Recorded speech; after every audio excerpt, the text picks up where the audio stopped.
Welcome in to Locked On Knicks. Alex Wolf here, and I am joined once again by my buddies Geoff and XJ from the Strickland and Knicks Film School, respectively, but also of their new podcast, The Hot Hand Theory, which comes out early next week, and we'll be looking into the Knicks. And of course, we're talking about the Knicks and continuing our discussion about what the Knicks can improve upon. On today's episode, we talk about how they can fix their transition defense, how they can force more turnovers, and how they can get more lineup diversity to be better ready for situations like the playoffs where things change. And sometimes you got to, have a backup plan. So that's all coming up next on Locked On Knicks. You are Locked On Knicks, your daily New York Knicks podcast, part of the Locked On Podcast Network, your team every day.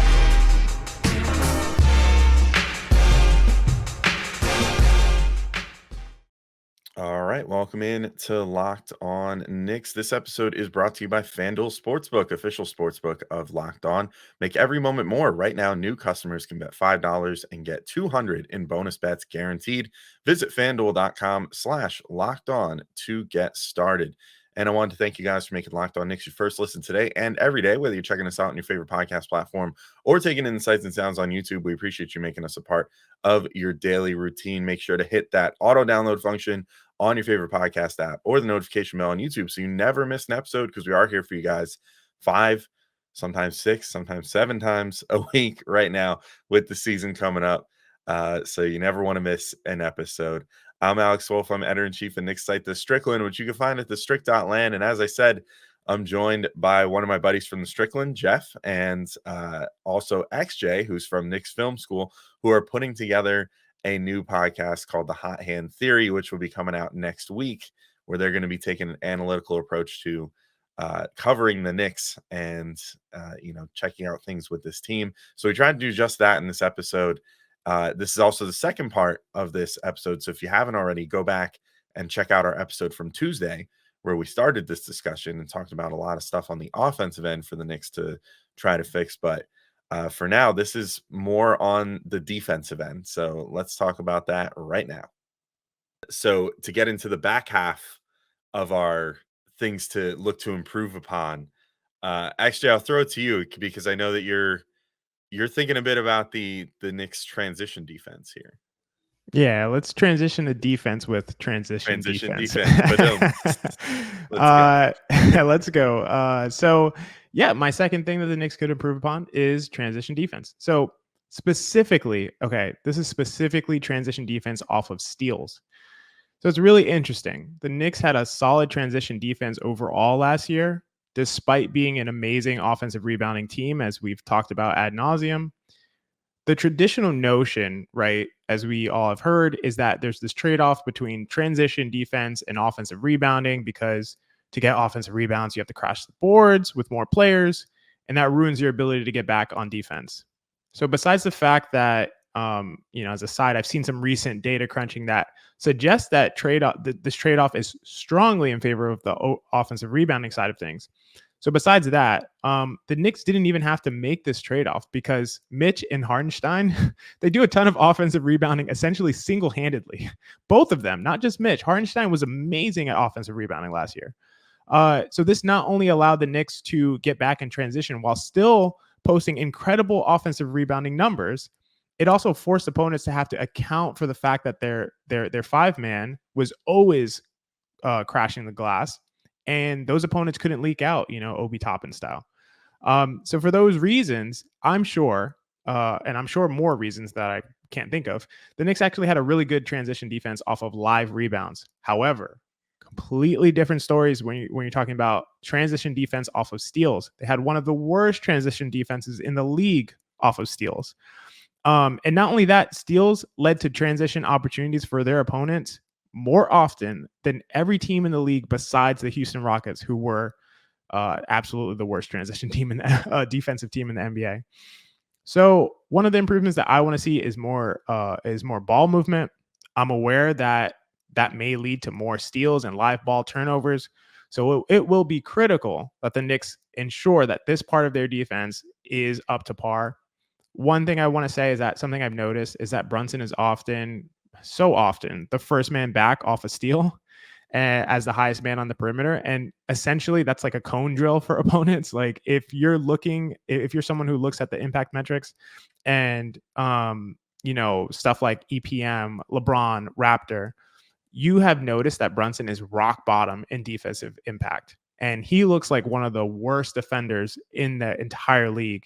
And I think Brunson is not a good defender by any means right now, but last year doesn't even like map onto any of his past years of his career. And one of my suspicions is that the metrics are picking up the fact that anytime Brunson is on the court, he's the first man back. And that means just like easy points for the opponent if they ever get a live ball turnover. And that makes him look really probably worse than he actually is on defense. So yeah, to me, it's figuring out how to get back in the event of turnovers is a big thing for the Knicks. And I think that's something you're going to need to improve on. Yeah, I think that a lot of that also will just need to be sort of coached in, and that's sort of something that is between the ears for the Knicks, I think, and you could see that in the just sort of how certain guys carry themselves. Like you say that Brunson, is one of the guys that's one of the first ones back, and that makes sense to me because if I was just thinking about these guys in terms of personalities, Brunson is the unflappable one, right? Like Brunson is the one that doesn't seem to beat himself up. To make yet another football reference, he's like the quarterback that can throw an interception and go back out there and not have it affect him the rest of the game. Whereas Julius Randle is maybe the guy that, and I mean, look, not to discredit anything that he did last year, or the amazing season they had, or the amazing couple seasons that he's had in the last 2 out of the last 3. But like, he's always been the type of guy that wears his heart on his sleeve a little more, that lets a bad play get to him a little more, and is one of the guys that you might see not busting his butt to get back down the other end if he makes a bad play, or if he sees someone make a bad play that he perceives that shouldn't have been a bad play. You'll see that he's the one that'll be one of the first ones to sort of shoot a glare at a teammate and not be the guy that's necessarily running back in that situation, to be the first man back in that transition opportunity if his team is the one that goofed. And there's similar energy up and down the roster, and from certain guys, like I think you could say the same for RJ Barrett. Sometimes he tends to kind of wear his heart on his sleeve a bit as a player. But I do think that there's something to be said for, and I mean, I'll be talking about this guy in a sec too when I bring up my point, but like a guy like Donte DiVincenzo, who just has that nonstop motor all the time. I'm sure that Brunson will appreciate having a guy like him. Josh Hart, the Villanova connection, they all seem to just kind of have that nonstop, like never stop chasing the ball kind of mentality.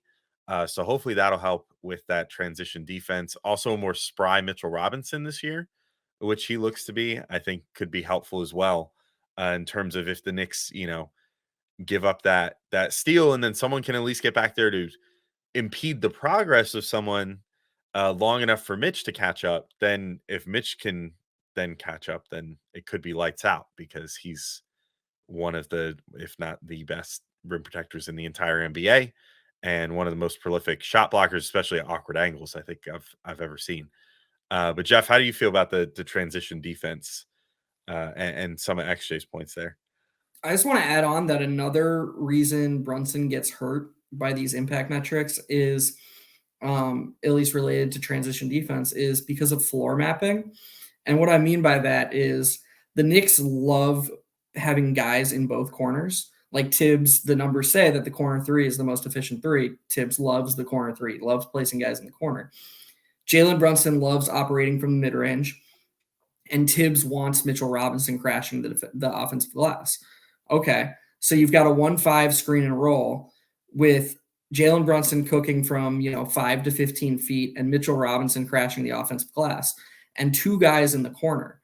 Well, if Jalen Brunson misses and the rebound goes a certain way, the Knicks have nobody back. They don't even have Jalen Brunson at the top of the key there to take it. They're relying on one of the 3-point shooters, Grimes or RJ, standing in the corner to take Brunson's spot and be the lone man back. And so that's why you'll see a lot of guys, you'll see a lot of times where it'll just be a simple miss and you'll be like, wait, what happened? How did they all of a sudden get a 2-on-1? It's because of the floor mapping. That doesn't happen with the bench unit at all. And the reason it doesn't happen with the bench unit is because Josh Hart and Emmanuel Quickley are elite floor mappers. They know exactly how to balance the floor and to adjust to where the ball is. They don't just stand in the corners because that's where Tibbs wants them to stand. They have a sense for floor balance and where they need to shift to, not only to be open for potential kickouts, but to protect the other end of the court. And that's why not only is the transition defense way better, but the overall defense is way better when those guys are on the court because they're just not giving up as many freebies. And so I think if you're talking about improving your transition defense, this actually relates to the last point you made, Alex, about improving offensive shot charts. Because if you improve where the guys are shooting from and where the guys are stationed when those shots go up, that actually helps your transition defense because you're better prepared for the ensuing possession. So this actually all kind of goes hand in hand together. And I just want to jump in really quick just to support the point that Geoff just made. If we look at cleaning the glass, the Knicks are best in their transition defense off steals when Miles McBride is on the court, Josh Hart is on the court, Emmanuel Quickley is on the court. So makes total sense. Yeah, it definitely does. I'll be right back in with Geoff and XJ in just a sec, where we'll be talking about the Knicks forcing turnovers and how that could be something that could add a new wrinkle to their team this year, maybe even help them out on the defensive end a bit. But first, I got to remind you all that today's show is brought to you by FanDuel. Snap into action this NFL season with FanDuel, America's #1 sportsbook. Right now, new customers can get $200 in bonus bets guaranteed when you place a $5 bet. That's $200 in bonus bets, win or lose. So if you've been thinking about joining FanDuel, there's no better time to get in on the action. The app is so easy to use. There's a wide range of betting options, including spreads, player props, over-unders, and more. And I always pump this, but I'll do it again. Do a same-game parlay. It's so fun. If you want to have, if you're like getting ready for the Knicks game and, you're looking to maybe place a bet and you're like, oh, let me just do one of these things. But, oh, that's so boring. And, oh, it's not going to pay me anything. Well, if you got like $5 burned a hole in your pocket and you want to place a multi-leg bet in the same game, you can use same game parlay and potentially get a huge cash out for that, which is pretty sweet. A little less likely to happen depending on how crazy you make it, but it's definitely fun. It's a fun way to add a little juice to the game. So visit FanDuel.com/lockedon and kick off the NFL season and the NBA season in just a moment.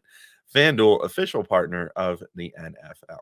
And I think this is a good opportunity for me to transition into my second thing that I hope the Knicks get better at, which is sort of the opposite of what we were just talking about. So this would be, you were saying get better at defending your own turnovers and getting in transition defense. I think the Knicks should try to force more turnovers on the other end. And look, I'm not disillusioned enough to think that this is something that can just happen. I think that you can scheme as much as you want, but guys have to have a certain level of instinct and, ability to make these things happen. And so in that respect, it might be easy to look and say, oh, well, the Knicks kind of just still are a very similar team to who they were last year. So how are they going to possibly just find the ability to force turnovers? We see all the time that this is just one of those things. It's like, you either got it or you don't. You either have the nose for the ball or you kind of don't. And the Knicks last year, largely as a team, didn't. 26th in the NBA in forced turnovers per game. Last year, they were 25th in forced turnover percentage at 12.9% per cleaning the glass. And they were tied for 28th in just raw steals per game at 6.4. But enter Donte DiVincenzo for this. He was 90th percentile in wings for steal percentage at 2.1%. He averaged 1.3 steals in just 26 minutes last year. And we've already seen this preseason. He's willing to guard the point of attack, and he's willing to force those. We saw him just eat up Mike Conley. I believe it was Mike Conley both times in that Timberwolves game, and take them both for transition opportunities himself. So I think that he's going to help things out a lot. There was also another stat that I forgot to write down where he's one of the best deflections guys in the NBA as well. He gets his hand on the ball more than most guys do on defense. But you also have Josh Hart on the team, who comes back in with a 1.9% steal percentage from last year, which was 86th percentile for wings. And I've been making this point for the last couple weeks, which is a whole other thing by itself. That I was actually thinking about making into my overall point, but I couldn't think of how to make it about the Knicks in general. But Josh Hart, I think, is going to have his rebounding impact lessened a little bit this year, because I think that when you go from being the pest that's running around snatching rebounds out of Biggs's hands as the wing on the floor, to then being the big yourself and having to be the one that's down low, getting boxed out and having the attention on you for that rebound, I think that it's going to change his life a little bit on that end, as far as how effective he could be, especially on defensive rebounds, which are the ones where I feel like he so often just comes in out of nowhere and just grabs it out of someone's hand and is ready to get going in transition. But I think from a steals perspective, this is going to help Josh Hart out a lot. I've always been a big fan of, guys that are undersized. If they're guarding at the 4, the one advantage, if they're willing to take it, is that you have a lower point of access to go for pokeaways, to try to get the ball away from the guy with the ball. And I think that could be a huge advantage for him this year. Combine that with Emmanuel Quickly also having a pretty respectable 1.5% steal percentage. And honestly, like the general ability of these guys, 3 out of the 5 that presume to be in the bench unit all the time, it's going to be pretty good to generate some events. And Quickly, even if he doesn't have the highest steal percentage compared to those other two, is just a great guy at bending his assignment to do whatever it is that he wants them to do, which can involve forcing them into situations they don't want to be in, as far as where they have to pass the ball. So yeah, I think the second unit could do a really good job at helping fix this problem. But Geoff, what do you think, as far as if the Knicks are trying to get more event creation, more turnovers, what they could possibly do this year? I think you hit the nail on the head with starting with Donte DiVincenzo.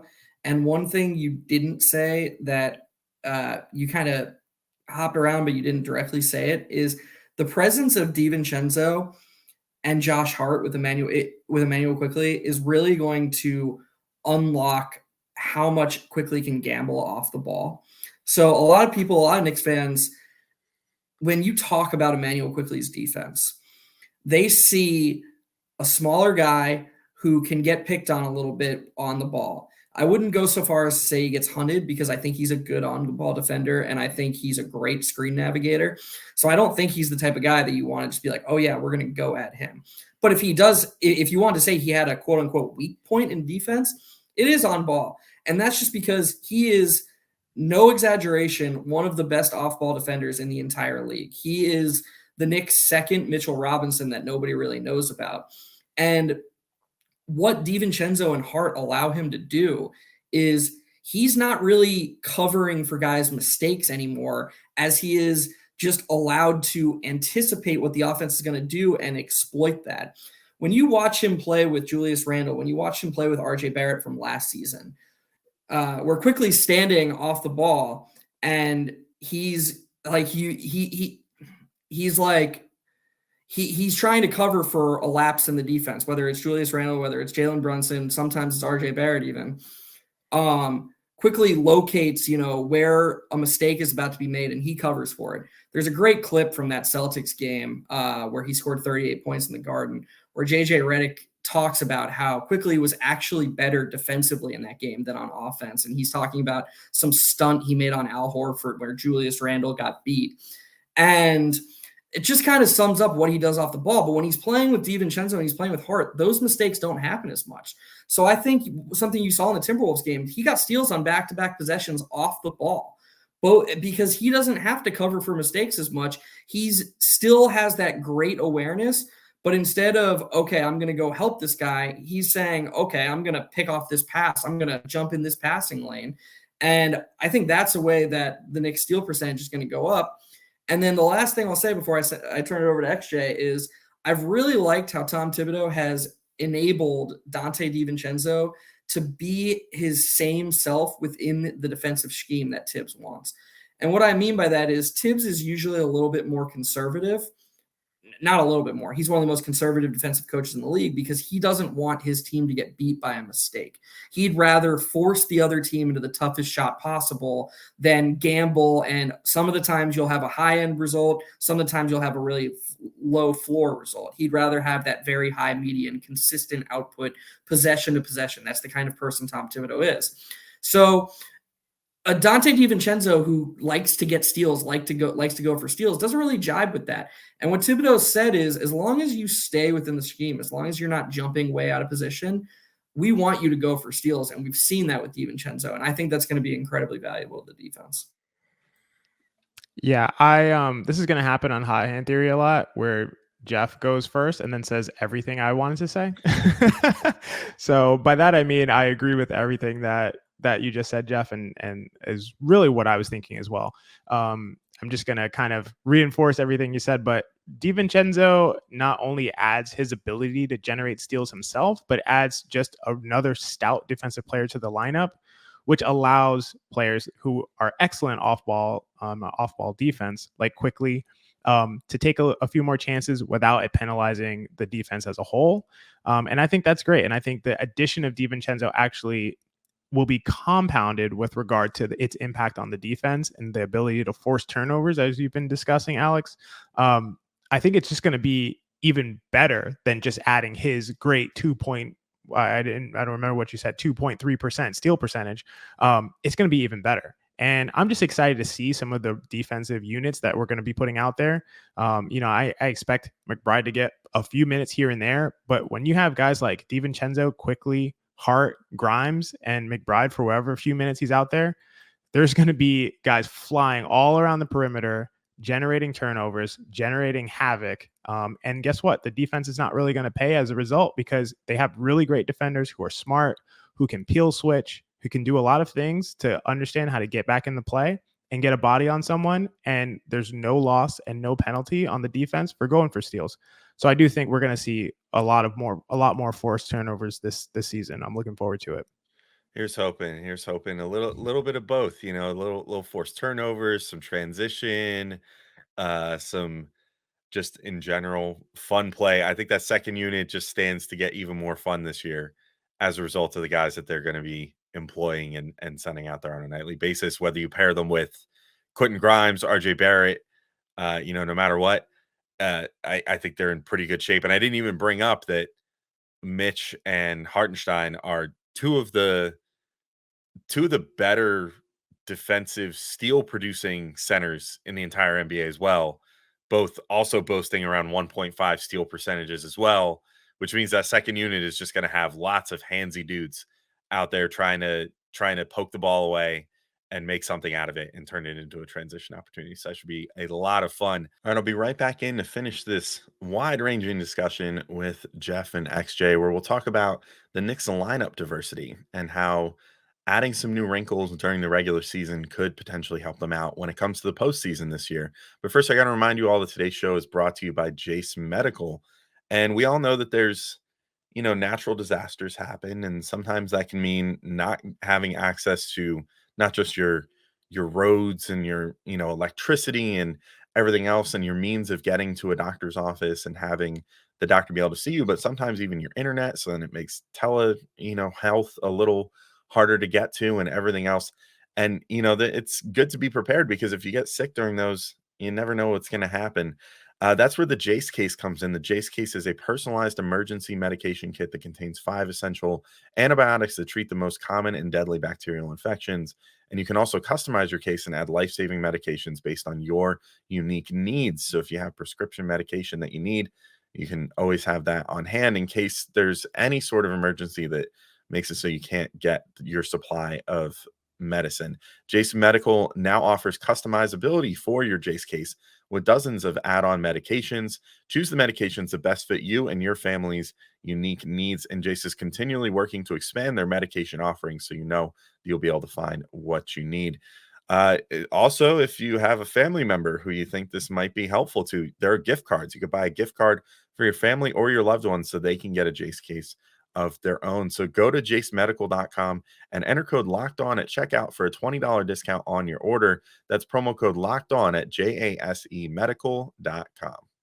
But Geoff, I'm going to throw it to you for our final thing to improve on here, which I know is one that's near and dear to your heart, which is increasing lineup diversity. You pulled for this all the way up until last year, and I think you were one of the most happy people at the switch to the 9-man rotation last year. As I know that you, much like I, were not a fan of the hockey shifts of old and things of that nature. But where are you at this year as far as wanting even more lineup diversity from the Knicks? Well, you guys just said it. Like, you guys were talking about all these lineups. Oh, it's going to be so fun to see Quickly, Grimes, DiVincenzo, Hart with a center. But are we going to see that lineup? Like, how many straight years have the Knicks, has it been like, okay, it's going to be really fun to see this lineup? You know, I don't want to be harping back to the 1 year from hell, 2021, 2022, but everybody that season was like, how fun is it going to be to watch Quickly, Grimes, RJ, Obi, and Mitch? You know, like, that was a season where that lineup made a lot of sense. Quickly and Obi both broke out in the second half. Grimes, enters the rotation in the second half of the season. RJ is arguably our most important offensive player as Randall's struggling down the stretch of that season. That fivesome played 19 minutes together in that entire season. And you can do that with every season. And I just feel like the Knicks' strength is not their top end talent. They're not built like other teams where it's like, okay, you just put your top two guys out there and we spam these lineups, or you put your best lineup out there. The Knicks' strength is their depth, and finding out which lineups work the best is the most important thing for this team's ceiling. The other point I'll make is that it's also most important for preparing for the playoffs. We've now seen two different occasions of the Knicks making the playoffs and then having a lineup deficiency get exploited and not having a backup plan. The first year they made the playoffs in 2020-2021, Elfrid Payton, who everybody knew was unplayable all season. Everybody said it all season long. This guy is not an NBA basketball player this season. The Knicks are like 10 points better per 100 when he doesn't play. Despite the fact that the starting lineup was winning its minutes, like, it was winning them overall, but it wasn't winning them with Elfrid Payton, who was a starter, which makes no sense. Like, that every other starter was winning. And Tibbs continued to run that lineup. That lineup with Payton was the most played lineup in the NBA that season. And they get to the playoffs, and Tibbs was like, oh shit, yeah, Elfrid Payton can't be counted on this. We're going to pull him from the rotation. Now what?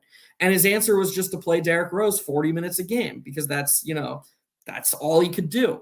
Last season, Josh Hart and RJ Barrett at the 2 and 3. We knew that wouldn't work. We had all the evidence in the world that wouldn't work. Get to the playoffs. Okay, you can't blame Tibbs for Emmanuel Quickly getting hurt, but he felt most confident in that lineup because it's what he was most familiar with. He hadn't tried other lineups.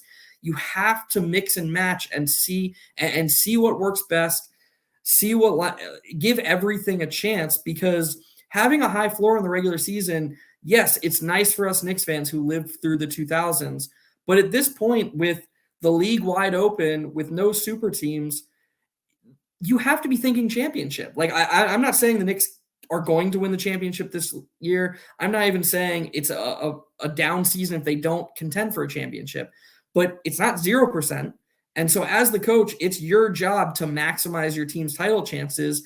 And as long as we stay at the top of the league with one 5-man unit, which they've done every single year Tom Thibodeau has been coach. If you look at most played 5-man units, every single year Tom Thibodeau has been coach, they've had a lineup at the top of the league because he leans on one lineup that he likes and runs it into the ground.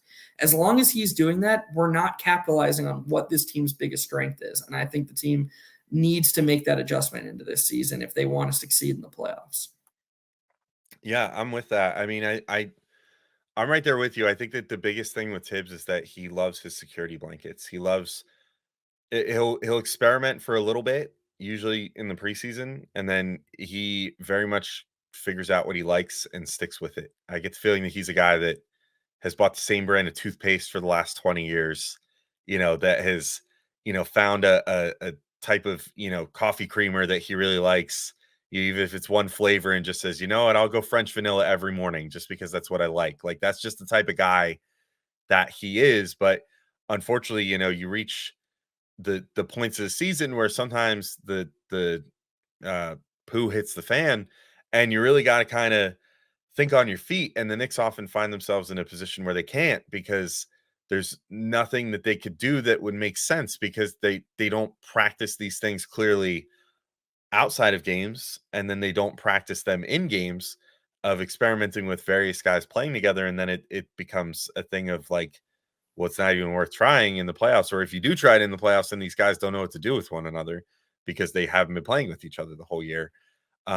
My solution to this has always been, I think Tibbs has to be more okay with losing a regular season game here and there from time to time if it means trying something new. And that's something that he's always reluctant to do. Perhaps the Knicks can just be good enough overall this year that it finally takes him out of his comfort zone a little bit, and where, he has so much success that he can say, you know what, maybe one regular season game can go down the tubes just so we can get these guys out there together. Or maybe they get such a big lead that he can just finally divert from the script a little bit.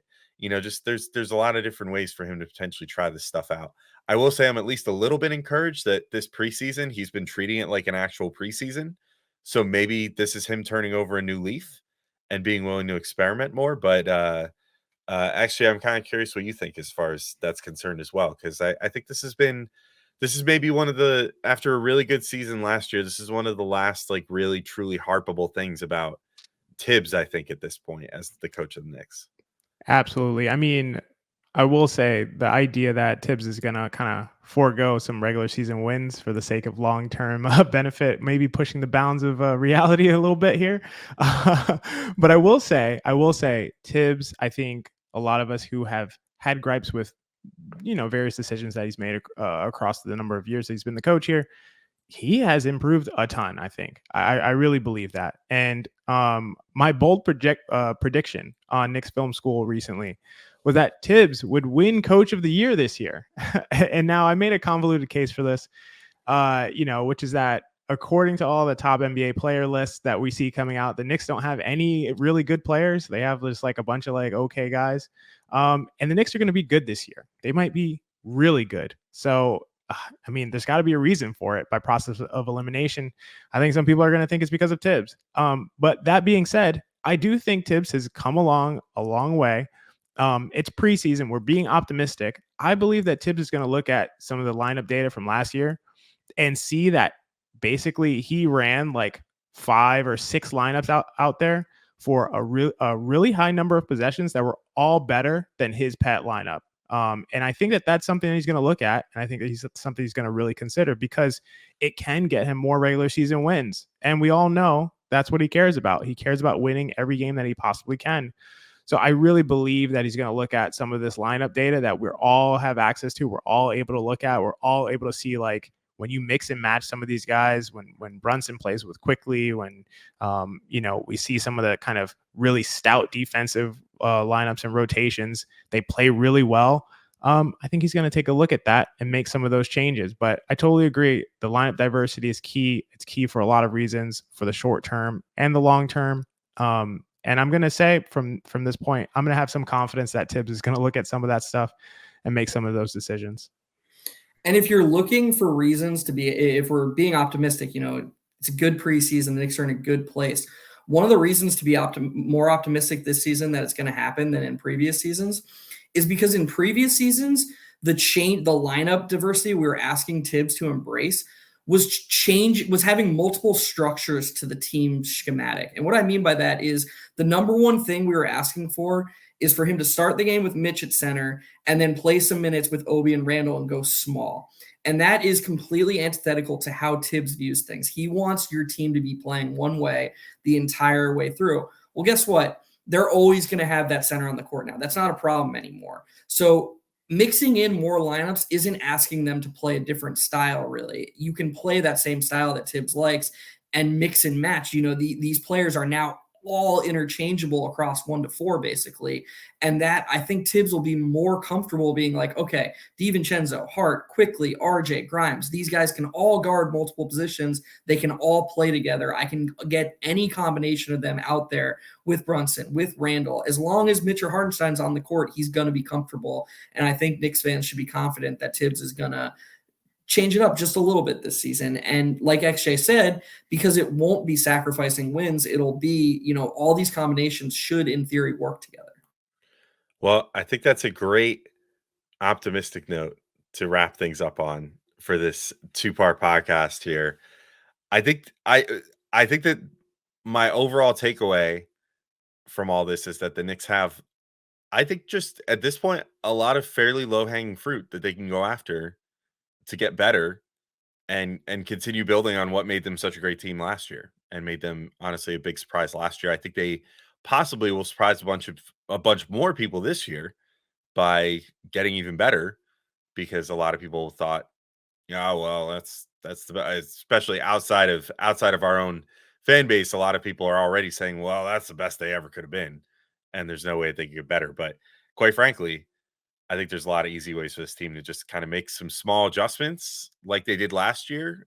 Although, granted, the one huge adjustment was obviously getting Jalen Brunson, but they made adjustments throughout the year last year that made them a much better team. And I think that if they continue learning from those and building on those, we might see maybe a surprise 4-3 whatever seed this year come out of this team, because the rest of the East is certainly, outside of maybe the top two teams, is perfectly fallible, just as the Knicks are if they don't do things right. But it's a very competitive field out there this year. But guys, thanks so much for hopping on with me, for doing this whole discussion. I think this is really valuable. I'm certainly excited to hear what you guys talk about on your new podcast. Again, that's Hot Hand Theory. You can find at Hot Hand Theory on Twitter. Is there any last, I don't know, like bold predictions or little nuggets you guys want to throw out here, or maybe even just a plug for the podcast before we get going? No, I mean, you said it all, Alex. Super appreciate you having us on and supporting our endeavor.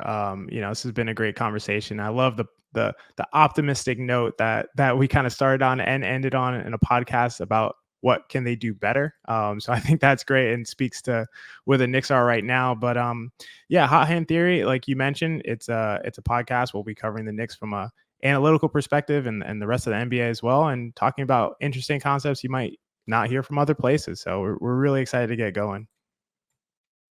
Yeah. All right, cool. Well, Geoff, anything to add on that before we sign off?